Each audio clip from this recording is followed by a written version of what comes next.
Saint Emily தி வியலார் 1779ல பிரான்ஸ்ல பிறந்திருக்காங்க. இவங்களுடைய தாயார் பக்தி உள்ளவங்களா இருந்திருக்காங்க. இதனால எமிலியையும் பக்தி உள்ளவங்களாவே வளர்த்திருக்காங்க.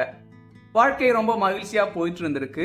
திடீர்னு இவங்களுடைய 15வது வயசுல தாயார் இறந்து போயிருக்காங்க. தாயார் இறந்து போனதை எமிலியால ஏற்றுக்கொள்ள முடியாம போயிருக்கு. இதனால இவங்களுடைய தந்தை இவங்களுக்கு திருமணம் செஞ்சு வைக்க முடிவு செஞ்சிருக்காரு. ஆனா எமிலியோ அதை மறுத்திருக்காங்க. தன்னை முழுவதுமா கடவுளுக்கு அர்ப்பணித்து விட்டேன் அப்படின்னு சொல்லியிருக்காங்க.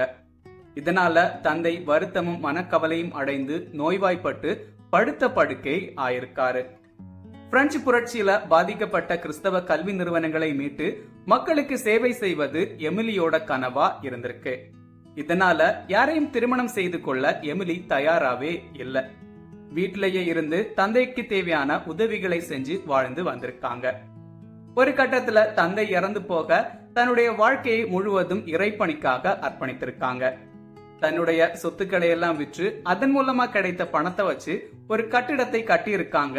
அதன் மூலமா கல்வி பணிகளையும் சமூக சேவை பணிகளையும் ஆன்மீக பணிகளையும் செஞ்சிருக்காங்க. இவங்களோடு 11 பெண்மணிகள் சேர்ந்திருக்காங்க.